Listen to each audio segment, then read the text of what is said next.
Hey guys, welcome back to my channel, or welcome if you are new here. We are going to be doing a bit of a life update today, and if you follow me over on Instagram, then you already know what a big part of that update is, but I wanted to start off this video by giving you guys an explanation as to why I ultimately decided to leave Chicago and move back to Minnesota, and after that, I will introduce you to my new puppy. She's actually sleeping on my lap right now, so if you're wondering why I'm only gesturing with one hand throughout the first part of this video, that's why. So a couple months before I moved out of my apartment in Chicago, I went through something health related, and I have thought a lot about how much I want to address on social media, and I feel like there is a fine line between being open and honest and oversharing, especially when it comes to topics like this.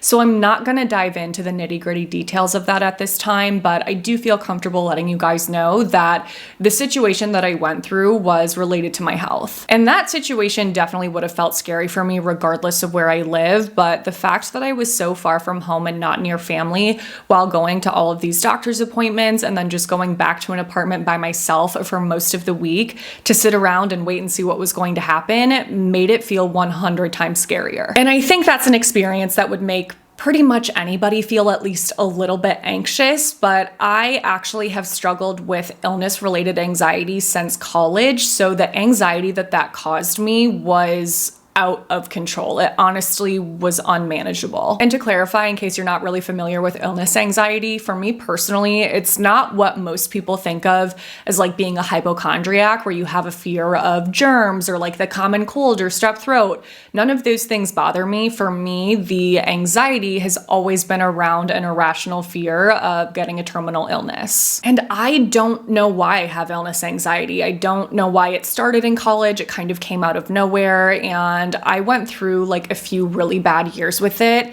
And then after that, I had a few years where I wasn't really bothered by it at all. And then I would say this past summer, I started to feel it creeping back up again, and it was just like ramping up, and I was like, crap, I feel like this is gonna turn into the experience that I had back in college and after college, where it was really like dictating a lot of my life. And unfortunately, this health scare caused it to get to that point. And I think that's the really weird and frustrating thing about anxiety.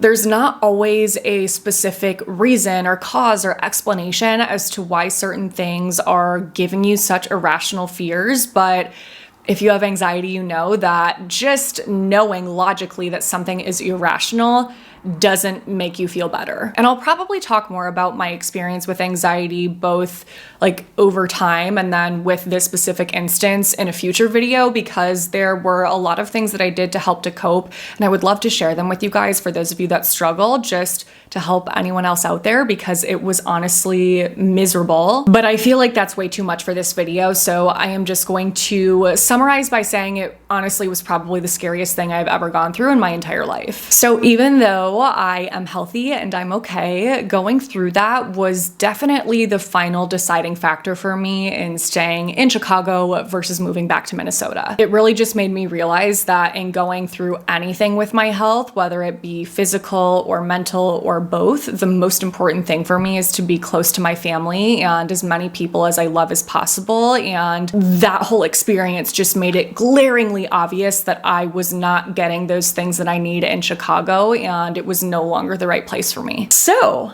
I packed up my bags. I moved back home within 6 days of making the decision to come back home. And I truly feel so much better. I honestly feel like I'm a new person, and I feel so relieved to be able to say that. I know that I made a life update this summer where I kind of talked about everything that I went through the year following my breakup and like all the highs and lows of that, and how I felt like I was in such a better place. But at the time of me filming that video, I was still not doing well. And that's not to say that I was lying to you guys, of course, because I definitely was significantly better than where I had been a few months prior. But in looking back and kind of like reflecting on that, I'm like, yeah, girl, you still were not good, but that's cute that you were trying. So it really has been amazing here. I haven't even been back for a full month, but I have spent so much time with family. I've been able to see all the friends that I was missing so much, and it really has been amazing. And I also got a puppy. I remember I posted a life update around this same exact time last year, and I was answering your guys' questions. And one of the questions that I was asked the most was whether or not I was planning on getting a dog in Chicago. And I told you guys, as much as I wanted one, I was not in a place to handle that by myself. I was so busy with my job, and I just felt like it would be too much being new to Chicago at the same time and then also trying to have a new dog. This whole experience that I went through a couple months ago made me really reevaluate a lot of things in my life, and one of those things was my relationship with my job, and it was not a healthy relationship. I'm not over exaggerating or being dramatic when I say that I was basically working 24/7 for 3 to 4 years. I know that for some people, being self-employed seems like it's all rainbows and sunshine, but it is incredibly stressful and demanding, and working a lot, or basically around the clock, especially in the beginning, is kind of impossible to avoid. Because I had been doing that for so long, just working nonstop to build up my social media platforms to the point where they are today,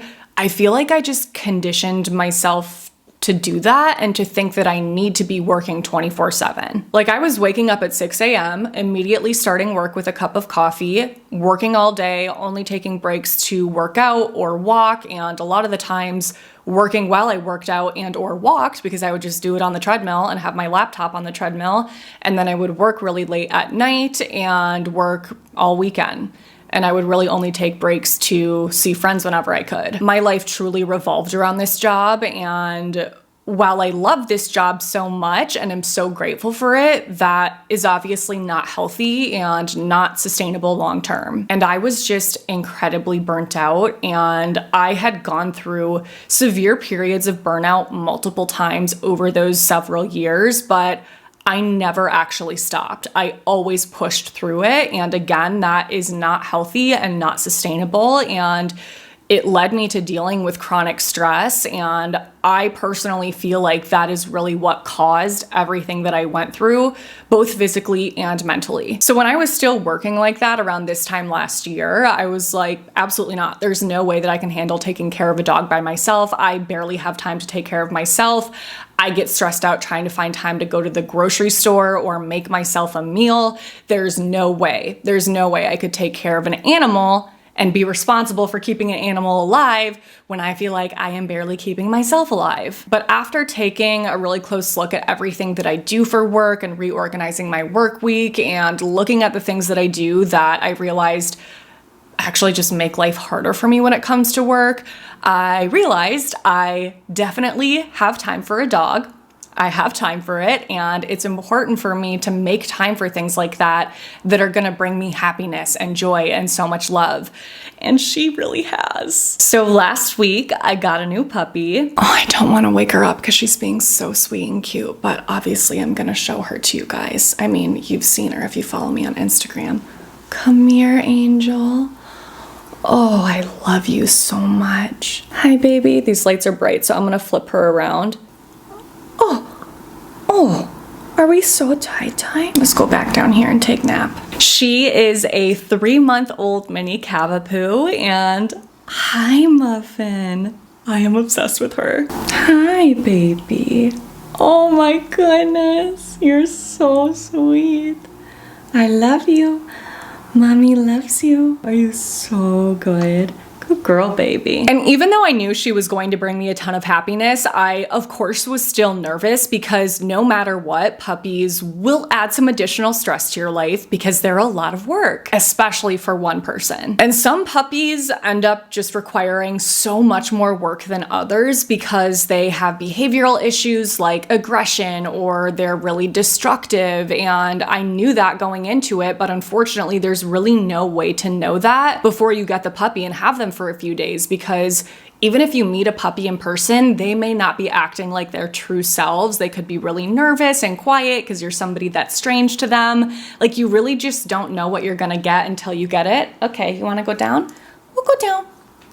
Go eat your chip. So the night that I brought her home, for the first time, I was having a lot of mixed emotions. I was staring at her like, oh my God, I already love you so much. And I know that this was the right decision for me, but I was also freaking out. Like, was this the worst decision of my life? Why would I do this? Because I was just thinking about it. Like, if she ends up being crazy, like some puppies are, and just, you know, tearing into everything, destroying everything, chewing on every single surface, ripping my apartment apart, if she's aggressive and like constantly trying to jump and bite, if those things are happening, I don't know how I'm gonna get any work done being the only person responsible for her. But by some miracle so far, she has been an absolute angel. Hi, Pumpkin. Do you want to come back? Are you a good girl, Elsie? Did you go potty? Hold on. I need to go check if she pottied on the pad because we are training with affection and praise because that's all she wants. So I need to go praise my girl if she did. Did you go potty? Oh, good girl. Did you go potties? That's good girl. She is just so sweet and so loving and so cuddly, and all she wants is affection. So that's why I've been training her with affection, because she just loves it so much. She'll jump up on me and kiss me and her tail goes crazy. Like, that is what makes her happy, which is so cute. And obviously it hasn't been completely perfect. She has had accidents, of course, like things happen, but in the grand scheme of everything that can go wrong and add stress to your life with a puppy, she has been so good. She's just been such a blessing in my life and has already brought me so much love and happiness. The other night I was sitting on my couch reading and she was sleeping on my stomach and I was like, this is literally my heaven. So that is the life update for now. Again, there's definitely more that I can share in the future, mental health related, if you guys are interested in that. So just let me know. But we are going to wrap this video up here. So thank you guys so much for watching my videos, for your support, for everything. It means so much to me. Truly, I know I say this a lot, but all of your love and kind comments and support mean more to me truly than you could ever know. So thank you so much. And if you did enjoy the video, if you want to make sure that you don't miss out on another video from me, because I do a lot of beauty videos, it's not just these sit down chats, then make sure to give the video a thumbs up, subscribe if you haven't already, click on that notification bell, and send my channel to a friend that you think would enjoy my content. Thank you so much for doing all of those things. Your support means the world. Thanks for watching my videos. I already said that, but this is just what I say in all my outros, so I'm gonna say it. I love the freaking heck out of you guys. Make sure to stay tuned for my next one because that will be up in a few days, but until then, I hope you have a great few days. Do you wanna say bye, Pumpkin? Say bye. She is obsessed with this chip. It is like a dental chew, so it's good for their teeth. Maybe I'll list it below if I can find it. My mom gave it to me.